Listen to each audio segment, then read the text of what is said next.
Bueno, entonces, vamos a mirar otro ejemplo.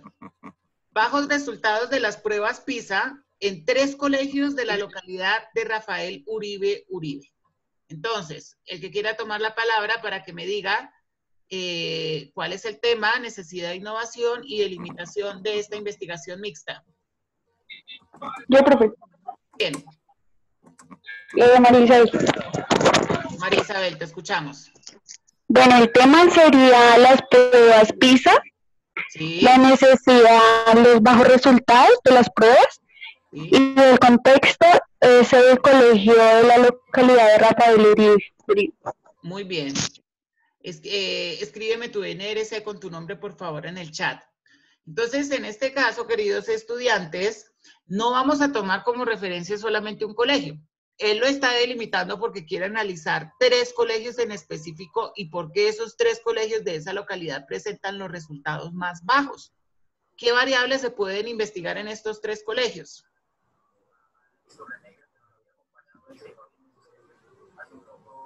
¿Cuáles serían las variables de análisis?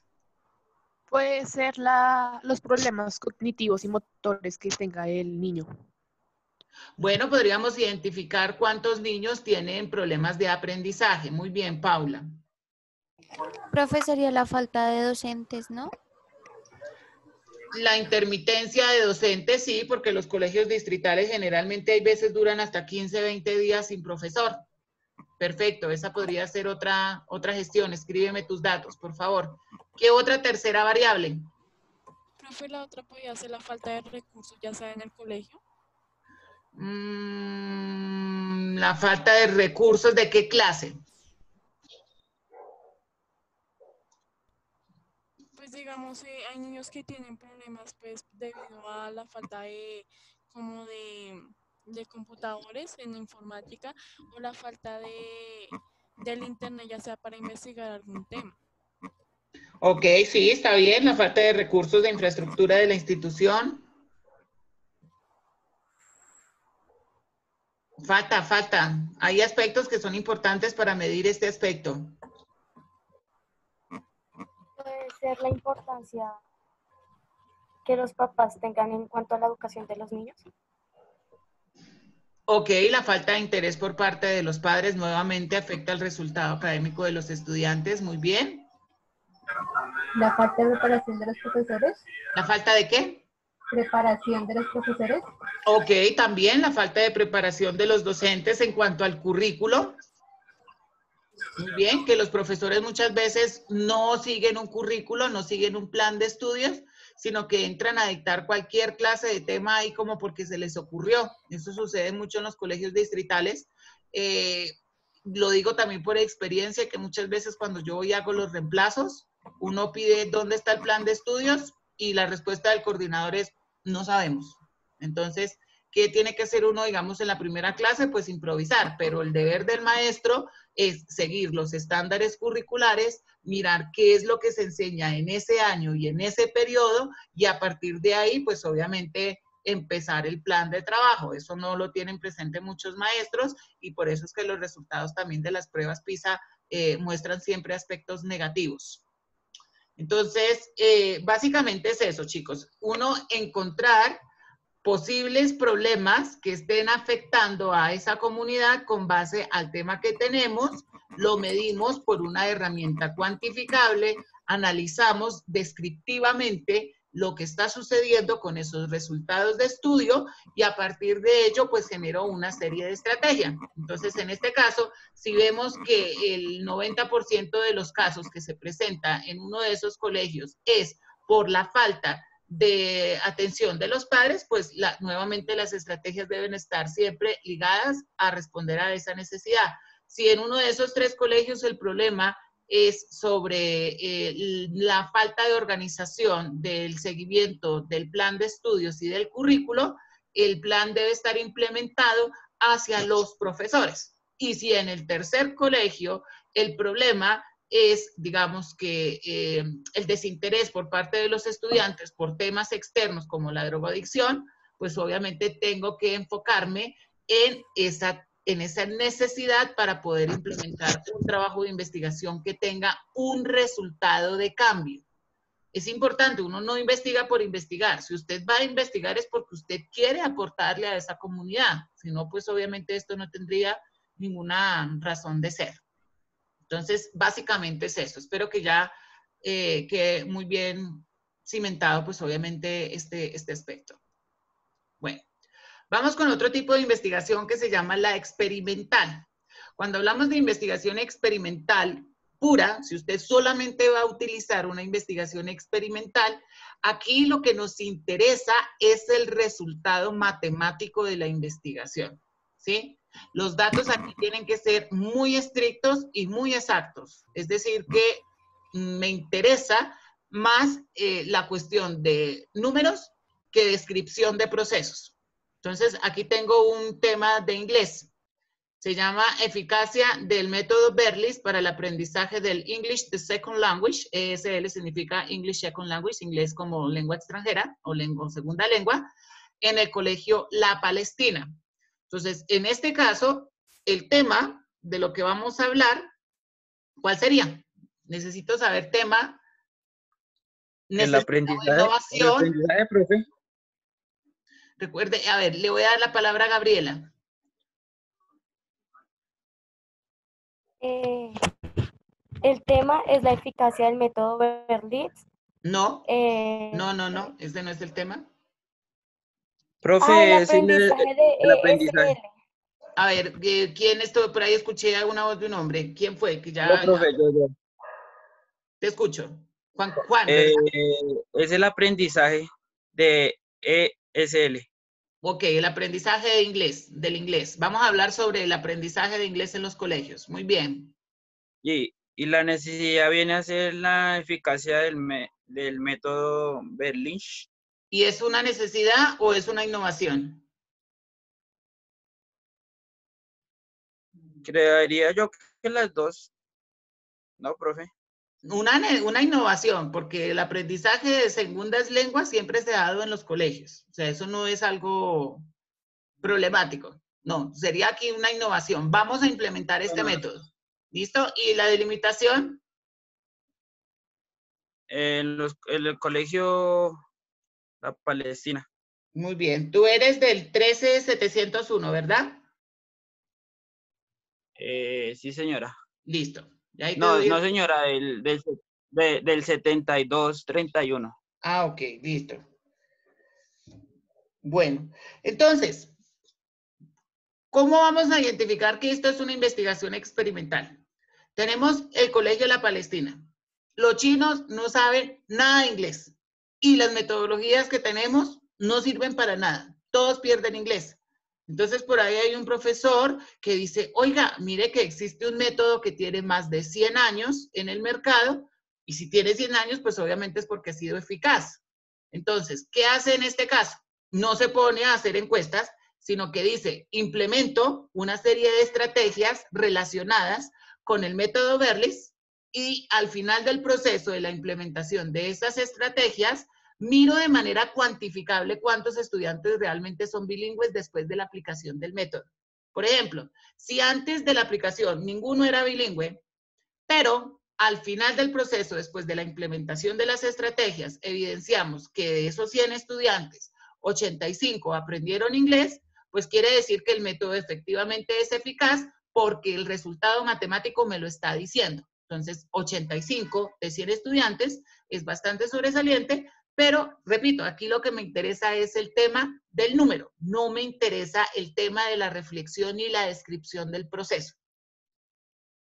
¿Listo? Sí, quedó entendido, por favor, un ok.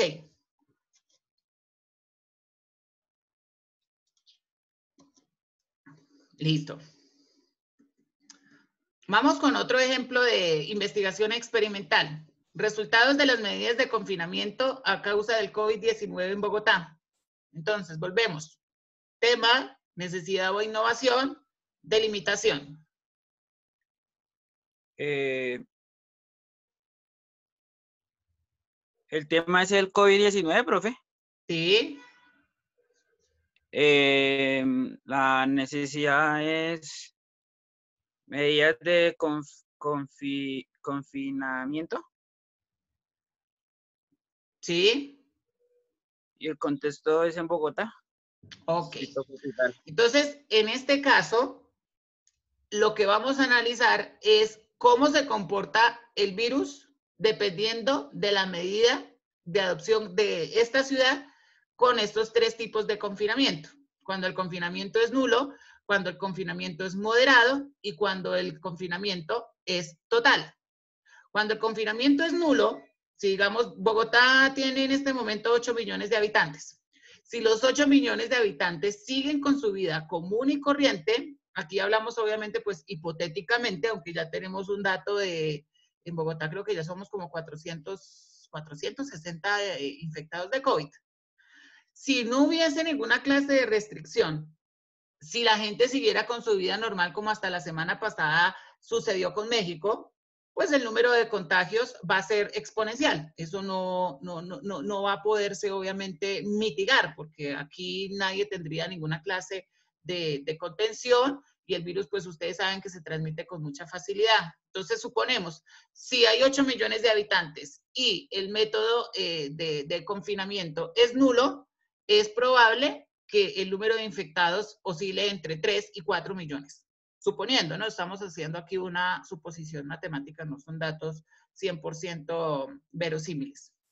Ahora, si el nivel de confinamiento, como en este momento, es moderado, quiere decir que hay mucha gente en su casa, pero hay muchos que todavía siguen en las calles porque el petardo de presidente que tenemos dio 32 excepciones para poder estar en la calle y como estamos en Colombia, donde la malicia indígena digamos que es como la excusa de los colombianos, siempre le sacan excusa para estar en la calle, pues obviamente sí va a haber número de contagios, por eso si ustedes se dan cuenta las estadísticas, inicialmente empezamos con 1, luego con 3, luego con 5, ya luego con 20, con 25, ya no es de diario de 10 casos, sino ya estamos de 100 para arriba diarios, ¿sí?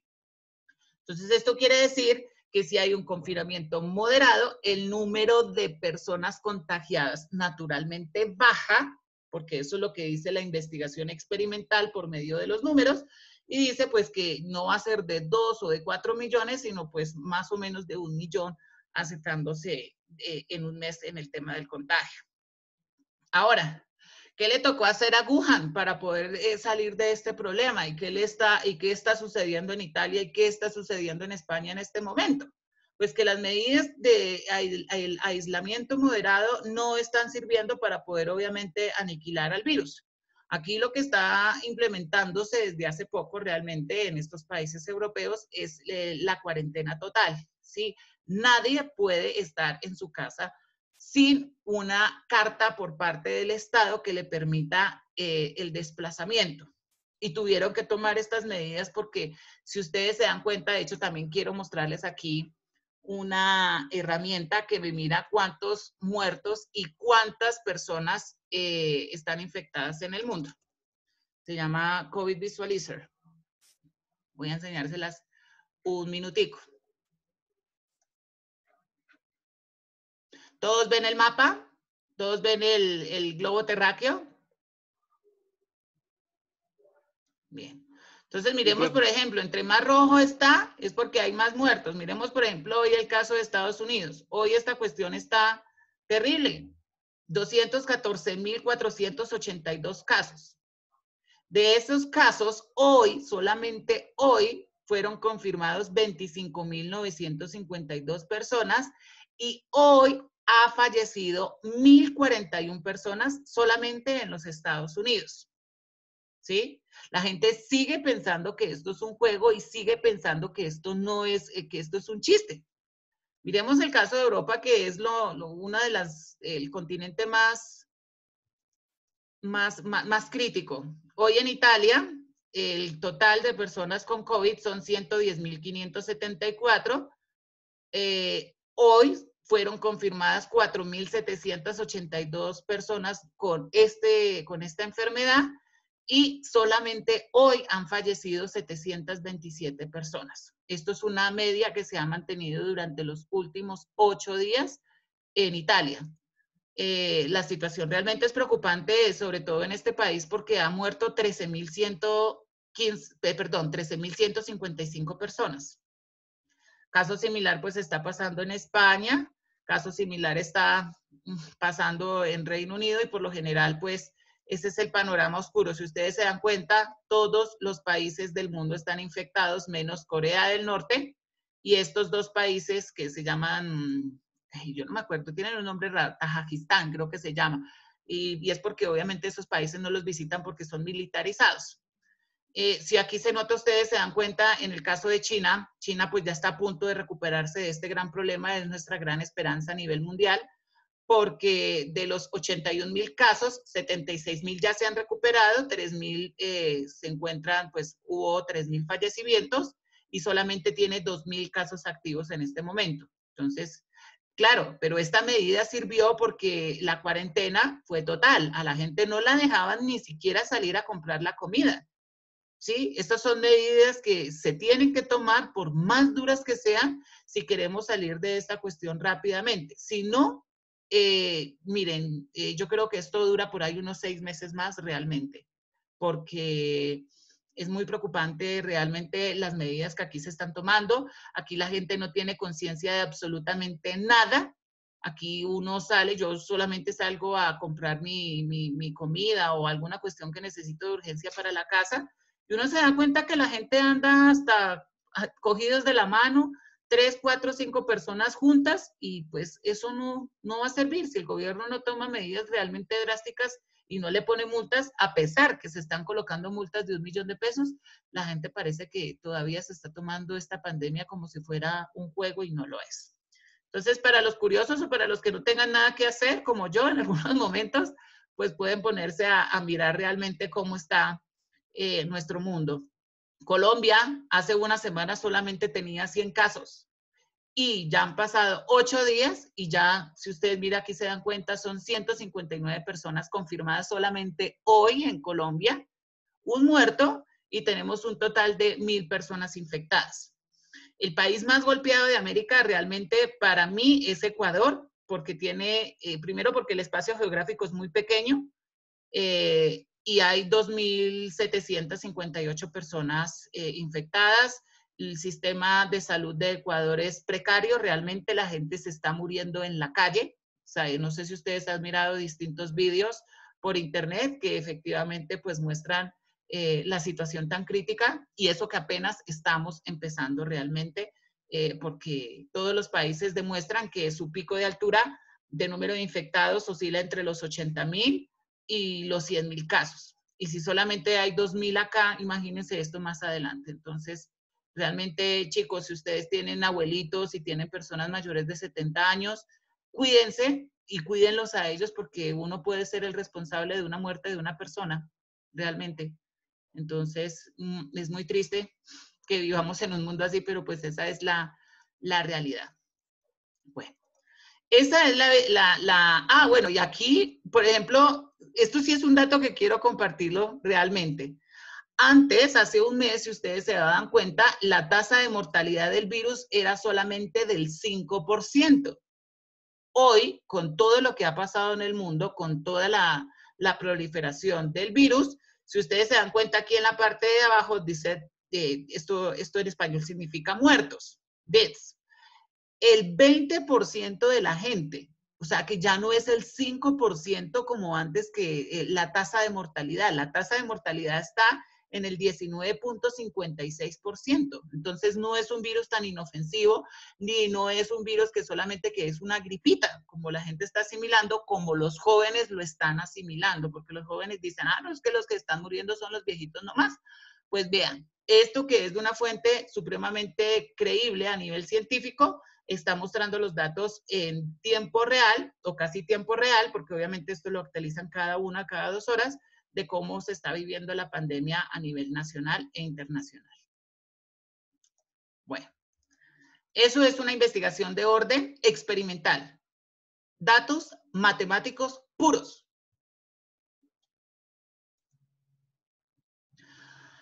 Sin embargo, también existe una investigación que se llama la cuasi experimental, ¿sí? Esta maneja el mismo método que la experimental. La diferencia es que aquí, más allá del número, que obviamente es importante realizar una cuestión de número, me interesa también las reflexiones que genera el proceso. Entonces, digamos que es similar a la que yo les mostré, la del método Berlis. Ventajas del método Berlis en la enseñanza del inglés como lengua extranjera en el jardín Pequeños Saltarines. Naturalmente sí me importa en este caso el resultado del estudiante a nivel de matemáticas, que es lo que me arroja, pero digamos que hay una serie de reflexiones en cuanto si el método es bueno o es malo. Entonces, si de los 185 aprendieron, pues hay una gran ventaja que efectivamente el método sirve para implementarse a manera de innovación en los colegios que manejan todavía metodologías tradicionales. Sin embargo, existe un 15% y ese 15% pues es una desventaja. Entonces también hay que mencionar qué fue lo que sucedió con ese 15% y por qué no pudieron aprender inglés por medio de esta técnica. Entonces aquí sí es importante el componente matemático, pero también se hacen, digamos que pequeños procesos de descripción del proceso. Entonces aquí podríamos hibridar la investigación cuasi experimental con la descriptiva, porque también me interesan las reflexiones del proceso. ¿Listo? Hasta ahora, ¿cómo vamos? ¿Todo bien? ¿Todo clarito?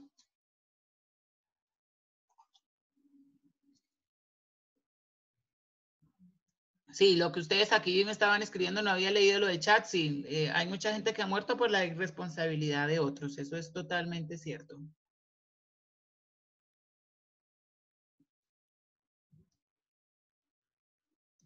Bueno, creo que está entendido hasta el momento. Vamos ahora con otro tipo de investigación que se llama la correlacional. ¿Qué es la investigación correlacional? Es cuando yo voy a tomar como referencia variantes que no están dentro del tema de investigación, sino que son incidencias que de una u otra manera repercuten mi tema de investigación. Vamos a verlo con el ejemplo que yo sé que así obviamente lo vamos a poder entender mejor. Necesito tema, necesidad o innovación y delimitación.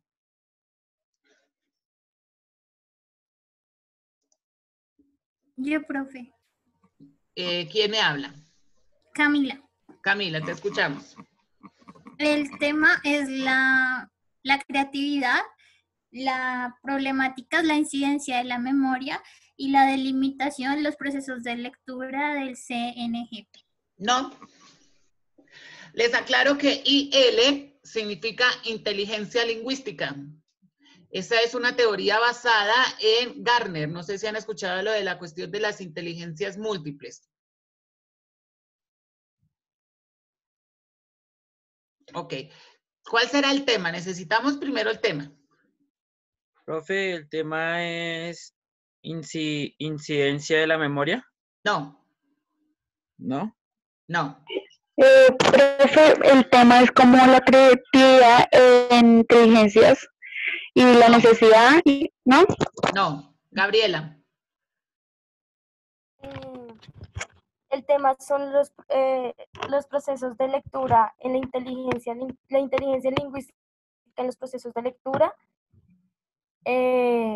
la necesidad, es la Bueno, aquí va a costar un poquito más de trabajo, de todas maneras yo les voy a explicar aquí. Un segundo, necesito el marcador. El tema, vamos a hablar sobre procesos de lectura. Este es el tema.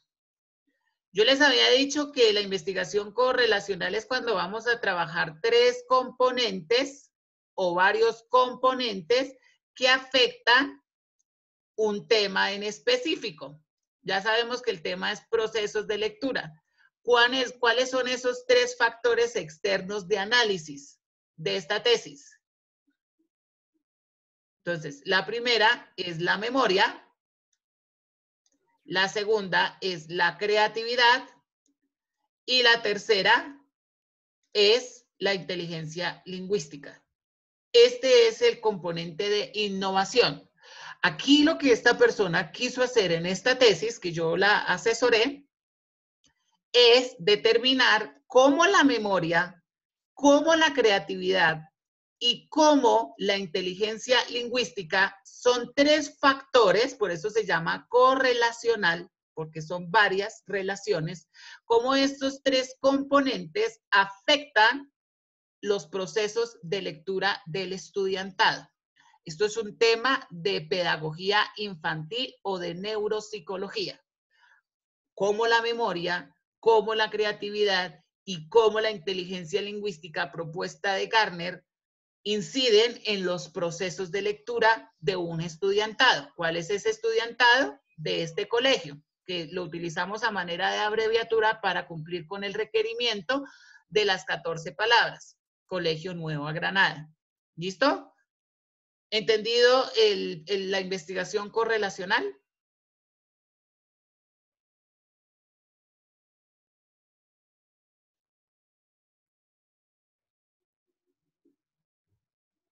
Bueno, por ahí veo un ok, un sí señora, un ok. Bueno, muy bien. Eso es.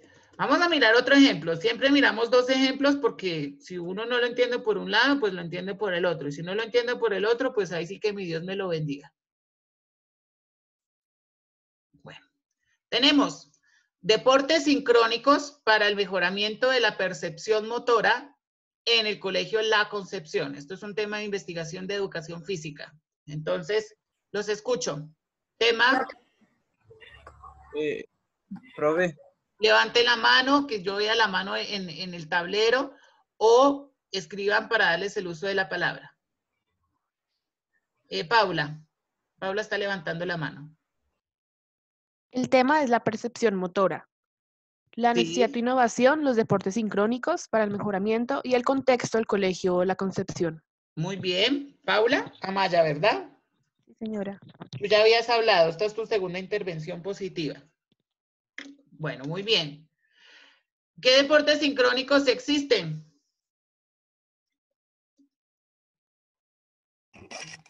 Profe, la natación. La natación, muy bien. ¿Qué otro?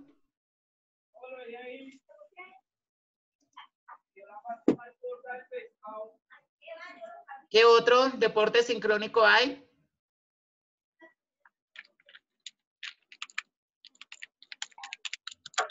Profe, ¿la gimnasia? La gimnasia, sí, también la gimnasia es sincrónica, muy bien. A ver, maestros de educación física, Juan, no me decepcione. ¿Qué otro deporte sincrónico hay? La danza. ¿Pero qué clase de danza? Porque es que hay muchos tipos de danzas y no todas son sincrónicas. La danza artística. Artística. El ballet. El ballet. Profe, el ballet. Muy bien, el ballet. Entonces, la natación, si ustedes se dan cuenta para que lo tengan claro, la natación, ay, espérenme un segundito aquí ya. La natación, el ballet y los que ustedes han mencionado, pues son elementos correlacionales, son deportes distintos, pero vamos a hacer un análisis de cómo esos deportes sincrónicos ayudan a mejorar la percepción motora del estudiante.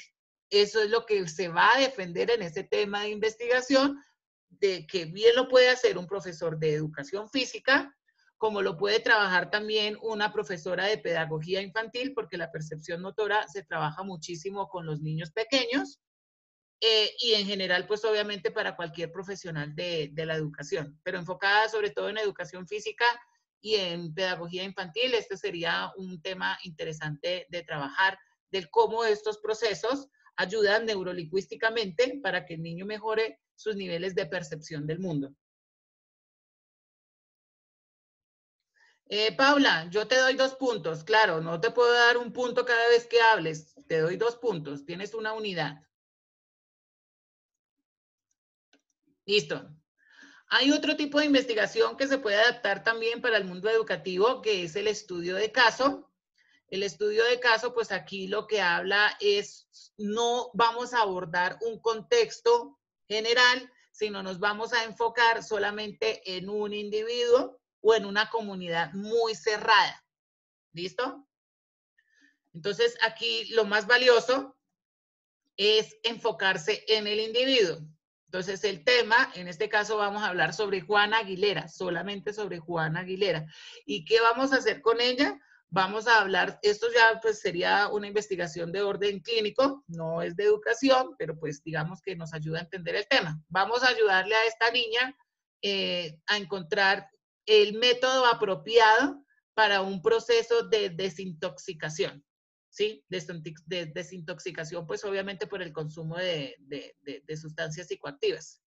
Entonces, aquí en este caso, la doctora, que sería una doctora, ella va a decir, vamos a hacer una investigación de estudio de caso de cuáles son las causas del por qué la niña consume, cuáles sustancias han consumido, cuáles son los daños que ha hecho en su cuerpo y qué es lo que se debe hacer desde el mundo de la medicina para que esta persona salga de este problema que ya la tiene, pues si ustedes le ven la carita a la pobre ya no puede más.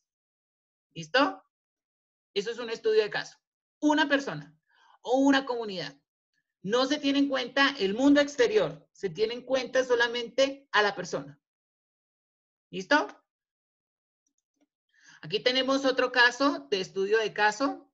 Vamos a analizar por qué Laura Alarcón presenta cuestiones de esquizofrenia. ¿Alguien me podría, por favor, decir qué es una persona esquizofrénica?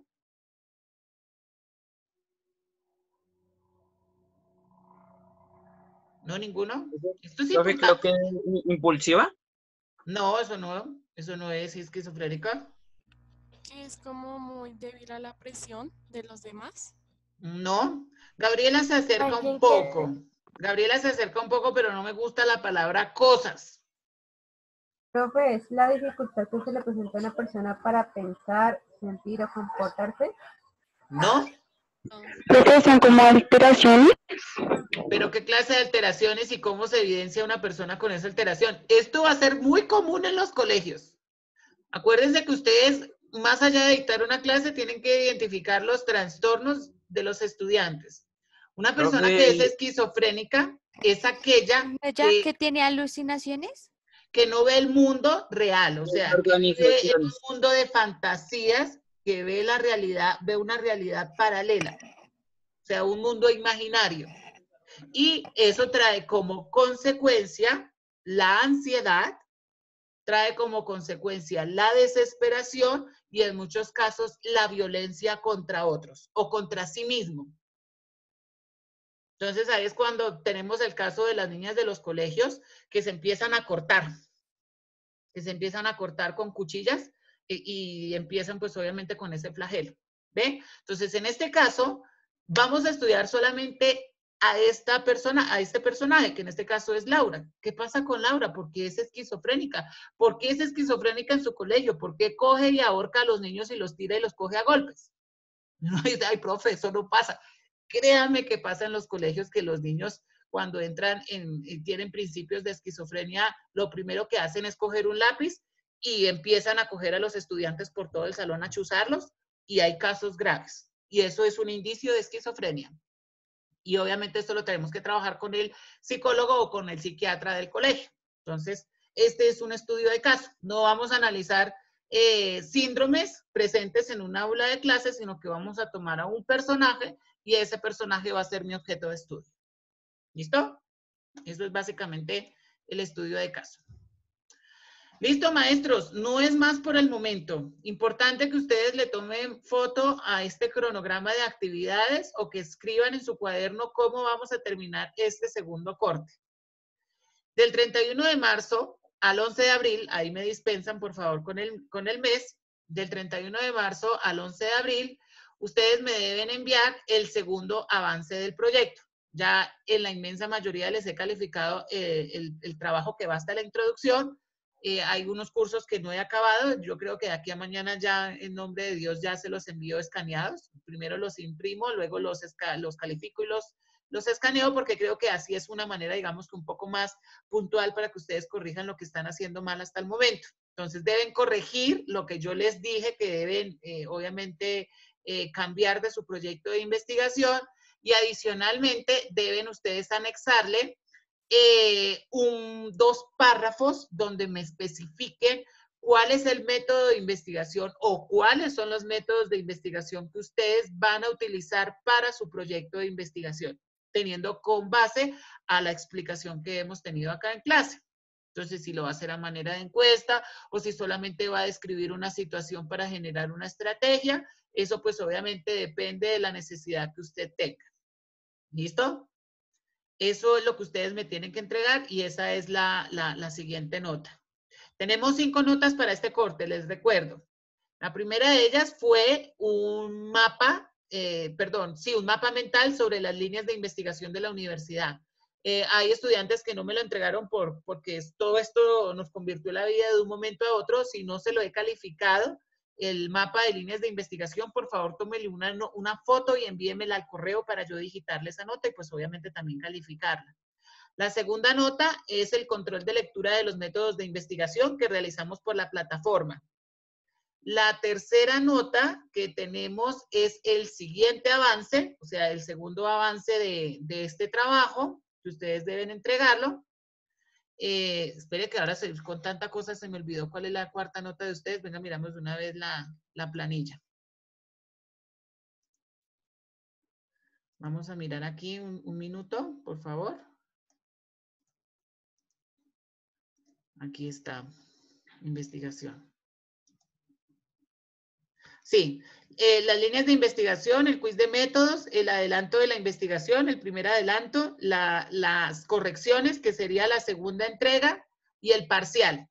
¿Listo? Para que ustedes lo tengan presente, esas son las 5 notas de este segundo momento. Denme un segundo. Bien. La Semana Santa no hay, digamos que, trabajo, ¿sí? No hay trabajo. Por eso les amplié el plazo desde el 1 de marzo hasta el 11 de abril para enviarme el segundo avance.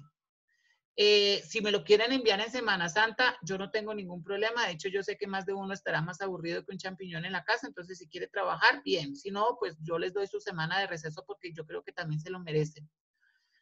Sin embargo, si en Semana Santa alguien necesita una tutoría o quiere que usted me quiere mostrar su trabajo hasta el momento, sobre todo en la parte del método de investigación, yo le puedo brindar una asesoría por medio de una tutoría virtual por este mismo método con el mismo ID. ¿Cuándo voy a estar en línea? Este lunes santo voy a estar desde el mediodía hasta las 2 de la tarde y el día martes voy a estar desde las 6 hasta las 8 de la noche. Solamente esos 2 días hay tutorías exclusivas para los estudiantes de Fundamentos de la Investigación. ¿Listo? Si me quieren mostrar el avance, yo les digo, no, esto no va, esto sí va, y obviamente pues no es calificable, pero sí les va a ayudar un poco a mejorar las notas porque en algunos casos hay estudiantes que todavía a esta altura de la vida y hay grupos que ni siquiera todavía saben identificar los 3 componentes de una investigación. Entonces, este es el espacio que ustedes tienen, porque yo los tenía muy, digamos, abandonados en cuestión de yo estar enfrente del computador y hablándole y diciéndole cómo son los procesos. Entonces, voy a estar más pendiente de ustedes para que las notas no sean tan deplorables como en algunos casos. Obviamente, pues hay gente que va a perder porque pues no trabaja y hace nada y pues yo con estas personas pues sí no puedo hacer nada. Recapitulamos las labores del 13 al 16 de abril. Yo les voy a enviar un correo electrónico diciéndole los temas del parcial, aunque ustedes pues ya lo saben, que es todo lo que hemos venido trabajando, y la plataforma va a estar habilitada 24 horas para cada uno de los cursos, en el día que a usted le corresponde clases. Si usted de investigación jueves conmigo, pues le voy a habilitar la plataforma 24 horas del jueves y así con cada uno de los cursos. Solamente van a tener 24 horas. Sé que hay profesores que les dicen que los parciales tienen que hacerse en la hora exacta de la clase y que si no es ahí, no, yo no puedo tomar esa decisión arbitraria porque yo sé que muchos de ustedes no tienen acceso a internet las 24 horas y yo también debo comprender la situación que ustedes deben estar viviendo. Lo que sí no es negociable es pues que tenemos que trabajar y tenemos que acabar el semestre como sea. Luego de eso, pues nuevamente yo les enviaré un correo electrónico para que ustedes se conecten, miren las notas del segundo corte. Si falta alguna, pues obviamente miramos si usted me envió o no me envió el trabajo y pues que usted quede contento con su definitiva porque yo creo que a pesar que el Departamento de Pedagogía dice que uno no sube notas corte a corte, yo sí creo que es importante que